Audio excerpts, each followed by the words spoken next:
Sir ಇನ್ನೊಂದು ಹಾಲಿನ ದರವನ್ನ ಸಿಎಂ ಅವರು ಸಮರ್ಥನೆ ಮಾಡ್ಕೊತಿದ್ದಾರೆ. ಹಾಲಿನ ಬೆಲೆ ಏರಿಕೆಯನ್ನ ಬಿಜೆಪಿ ಅವರು ಜೆಡಿಎಸ್ ಅವರು ರೈತ ವಿರೋಧಿಗಳು, ರೈತರಿಗೆ ಹೋಗುತ್ತೆ ದುಡ್ಡು, ವಿರೋಧ ಮಾಡ್ತಿದ್ದಾರೆ. ಇವತ್ತು ಹಾಲೇನಿದೆಯಲ್ಲ, ಹಾಲು ಹಾಲ ಆಗಿದೆ. ಹಾಲು ಹಾಲ ಆಗಿದೆ. 1 ವರ್ಷದಿಂದ 3 ರೂಪಾಯಿ ಏರಿಸ್ತೀರಿ, ಈಗ 2 ರೂಪಾಯಿ ಏರಿಕೆ ಮಾಡಿದ್ದೀರ. ಮೊದಲು 3 ರೂಪಾಯಿ ಏರಿಕೆ ಮಾಡಿದಾಗ ಏನು ಹೇಳಿದ್ರಿ? ಇದರಲ್ಲಿ ಎಲ್ಲ 80% ಹಣವನ್ನು ರೈತರು ಕೊಡ್ತೀನಿ ಅಂದರೆ 1 ರೂಪಾಯಿ ಕೊಟ್ಟರೆ ನೀವು ನಿಮ್ಮ ಯೋಗ್ಯತೆಗೆ 10 ಪೈಸೆ 10 ನಯಾ ಪೈಸೆ ಏನಾದರೂ ರೈತರು ಕೊಟ್ಟರೆ 3 ರೂಪಾಯಿನಲ್ಲಿ ಏನು ಹೇಳಿದ್ರಿ ನೀವು? ರೈತರು ಕೊಟ್ಬಿಡ್ತೀರಿ. 3 ರೂಪಾಯಿ ಏರಿಕೆ ಮಾಡಿದ್ದು ರೈತರಿಗೆ 2 ರೂಪಾಯಿ ಕೊಡ್ತೀರಿ, ನಾವು 1 ರೂಪಾಯಿ ಇಟ್ಕೊಂತೀರಿ ಅಂತ ಇಟ್ಕೊಂಡು 10 ನಯಾ ಪೈಸೆನೂ ಕೊಡಲಿಲ್ಲಲ್ಲ. ಈಗ ಮತ್ತೆ 2 ರೂಪಾಯಿ ಏರಿಕೆ ಮಾಡಿದ್ದೀರಾ. 50 ml 50 ml ಜಾಸ್ತಿ ಮಾಡಿದ್ದೀನಿ ಅಂತ. ಅಪ್ಪ ಬುದ್ಧಿವಂತ ಅರ್ಥಶಾಸ್ತ್ರಜ್ಞ, ದೇಶಕ್ಕೆ ಅರ್ಥ ಹೇಳ್ಕೊಡಕ್ಕೆ ಹೋಗಿದೆಯಲ್ಲ, 50 ml ಕಡಿಮೆ ಕೊಟ್ಬಿಡು, 2 ರೂಪಾಯಿ ಕಡಿಮೆ ತಗೋ.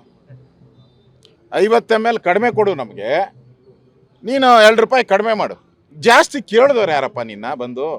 ನಿಮ್ಮ ಮನೆ ಧರ್ಮದರ್ಶನ, ಸಿದ್ದರಾಮಯ್ಯನವ್ರು ಧರ್ಮದರ್ಶನ ಮಾಡ್ತಾರಲ್ಲ, ಅಲ್ಲೇನಾನ ಬಂದು ಅರ್ಜಿ ಕೊಟ್ಟು 50 ml ಎಕ್ಸ್ಟ್ರಾ ಕೊಡು, ನೀ 2 ರೂಪಾಯಿ ಎಕ್ಸ್ಟ್ರಾ ತಗೋ ಅಂತ ಯಾರಾನ ಅರ್ಜಿ ಕೊಟ್ಟಿದ್ರಾ? ಏನು ಕೊಟ್ಟಿಲ್ಲ. ನೀನು ಒಬ್ಬ ಮುಖ್ಯಮಂತ್ರಿಯಾಗಿ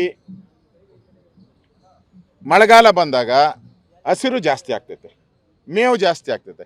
ಸಾಮಾನ್ಯವಾಗಿ ಇವತ್ತಲ್ಲ, KMF ಪ್ರಾರಂಭ ಆದಾಗಿಂದ ಈ ಸೀಸನ್ನಲ್ಲಿ ಹಾಲು ಜಾಸ್ತಿ ಆಗ್ತೈತೆ. ಅದಕ್ಕೆ ಮೆಥಡನ್ನು ಕಂಡುಹಿಡ್ಕೊಬೇಕಾಯ್ತು. ಈ ಹಾಲು ಬಂದಿದೆ, ಇದನ್ನೇನು ಮಾಡೋದು? ಎಕ್ಸ್ಪೋರ್ಟ್ ಮಾಡೋದಾ, ಪೌಡ್ರ್ ಮಾಡೋದಾ, ಸ್ವೀಟ್ ಮಾಡೋದಾ? ಏನೂ ಆಗಿಲ್ಲ ಅಂದರೆ ಬಡವ್ರಿಗೇನ ಕೊಡೋದ, ಅಂಗನವಾಡಿಗಳಿಗೆ ಕೊಡೋಣ.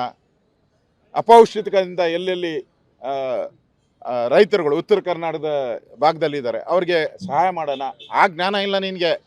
ಸಹಾಯ ಮಾಡೋ ಜ್ಞಾನ ಇಲ್ಲ, ದುಡ್ಡು ಹೊಡೆಯೋ ಜ್ಞಾನ ನಿನಗೆ. ಇದನ್ನೇನ ಅರ್ಥಶಾಸ್ತ್ರಜ್ಞ ಅನ್ನೋದು ನಿನಗೆ?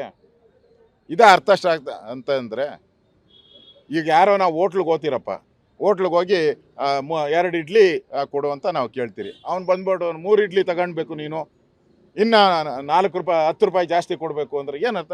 ನನಗೆ ಬೇಕಾಗಿರೋದು 2 ಇಡ್ಲಿ. ನನಗೆ ಹೊಟ್ಟೆ ಏನು ಹಸುವು ಇದೆಯಾ, ಹಸುವಿಗೆ ನನಗೆ 2 ಇಡ್ಲಿನೇ ಬೇಕಾಗಿರೋದು. ನೀನು 3ನೇದು ಕೊಟ್ಬಿಟ್ಟು 10 ರೂಪಾಯಿ ಎಕ್ಸ್ಟ್ರಾ ಕೊಡು ಅಂತ ಹೇಳಿದ್ರೆ ಹೋಟ್ಲೋನ್ಗೆ ನಾವು ಕೊಡ್ತೀರಾ? ಕಪ್ಪಾಳಕ್ಕೆ ಹೊಡಿತೀರಿ ಹಿಡಿದು. ಯಾರಿಗೆ? ಹೋಟ್ಲೋನ್ಗೆ ಮಕ್ಕದ ಮೇಲೆ ಹಿಡಿದು ಕಪ್ಪಾಳಿಗೆ ಬರ್ಸ್ತೀರಿ ನಾವು. ನಾನು ಕೇಳಿದ್ನಯ್ಯ ಅಂತ ಕೇಳ್ತೀನಿ. ಈ ಸರ್ಕಾರನ ಇಲ್ಲಿ ಕೇಳೋರು ಯಾರು? ಕಪ್ಪಾಳಕ್ಕೆ ಹೊಡಿಯೋಕ್ಕೆ ಜನಗಳು ಹೊಡಿಬೇಕೀಗ, ನಾವು ಹೊಡಿಯೋಕ್ಕಾಗಲ್ಲ. ಜನ ಕಪ್ಪಾಳಕ್ಕೆ ಇವ್ರಿಗೆ ಬಾರಿಸ್ಬೇಕು. ಏನಪ್ಪ ನಾನು ಕೇಳಿದ್ನ, ಯಾಕೆ ಕೊಟ್ಟೆ ನೀನು? ಇದೇನಾ ನಿನ್ನ ಅರ್ಥಶಾಸ್ತ್ರ?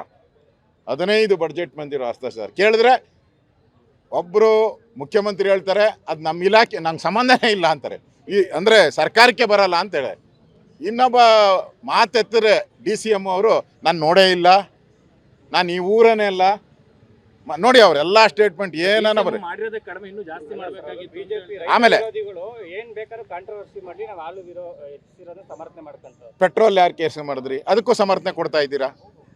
ಎಲೆಕ್ಟ್ರಿಕ್ ಚಾರ್ಜ್ ಜಾಸ್ತಿ ಮಾಡಿದ್ರಿ, ಅದಕ್ಕೂ ಸಮರ್ಥನೆ ಕೊಟ್ರಿ. ಸ್ಟ್ಯಾಂಪ್ ಡ್ಯೂಟಿ ಜಾಸ್ತಿ ಮಾಡಿದ್ರಿ, ಏನೋ ಬಡವರು ಸಣ್ಣ ಪುಟ್ಟ ಸೈಟ್ ತಗೊಳಕ್ಕೆ, ಮನೆ ತಗೊಳಕ್ಕೆ, ಅದಕ್ಕೂ ಜಾಸ್ತಿ ಮಾಡಿದ್ರಿ. ಅದಕ್ಕೇನು ಸಮರ್ಥನೆ ಕೊಟ್ರಿ ನೀವು? ಏನು ಸಮರ್ಥನೆ ಕೊಡ್ತೀರಿ? ಇದುವರೆಗೂ ನೀವು ಏರಿಕೆ. ಆಲ್ಕೋಹಾಲು ಜಾಸ್ತಿ ಮಾಡಿದ್ರಿ, ಬಡವ್ರು ಕುಡಿಯೋ ಆಲ್ಕೋಹಾಲು ಜಾಸ್ತಿ, ಸಾಹುಕಾರರು ಕುಡಿಯೋ ಆಲ್ಕೋಹಾಲು ಕಡಿಮೆ. ರೇಟ್ ಕಡಿಮೆ ಮಾಡಿದ್ದಾರೆ. ಯಾರಿಗೆ? ಸಿರಿವಂತರಿಗೆ ರೇಟ್ ಕಡಿಮೆ. ಬಡವರು ಯಾರು ಕುಡಿತಾರೆ, ಏನೋ ಕೂಲಿ ನಾಳಿ ಮಾಡಿ ಮಣ್ಣಗದು ಕೆಲಸ ಮಾಡಿ ಮೈಕೈ ನೋವು ಬರ್ತೈತೆ ಅಂತ ಅವ್ನು ಕುಡಿಯೋಕೆ ಹೋದ್ರೆ ಕ್ವಾರ್ಟರ್ ಮೇಲೆ 50 ರೂಪಾಯಿ. ಇವತ್ತು ನೋಡಿದೆ ತಿರ್ಗಾ ಕ್ವಾರ್ಟರ್ ಮೇಲೆ ತಿರ್ಗಾ 50 ರೂಪಾಯಿ ಅಂತೆ. ಏನು ಮನೆ ಆಳ ಸರ್ಕಾರ ಇದು? ದೋಚ್ಬಿಡ್ತಾರೆ, ದರೋಡೆ ಮಾಡಿಬಿಡ್ತಾರೆ. ಇನ್ನೆರಡು ದಿನ ಇವರಿದ್ದರೆ ಕರ್ನಾಟಕವನ್ನು ದರೋಡೆ ಮಾಡ್ಕೊಂಡು ಅಲಿಬಾಬಾ 45 ಮಂದಿ ಕಳ್ಳರು ಹಂಗೆ ಹೊಡ್ಕೊಂಡು ಹೊರಟೋಗ್ಬಿಡ್ತಾರೆ. ಎಲ್ಲ ಡೆಲ್ಲಿಗೆ ATM ಆಗಿ ಕಳಿಸ್ಬಿಡ್ತಾರೆ.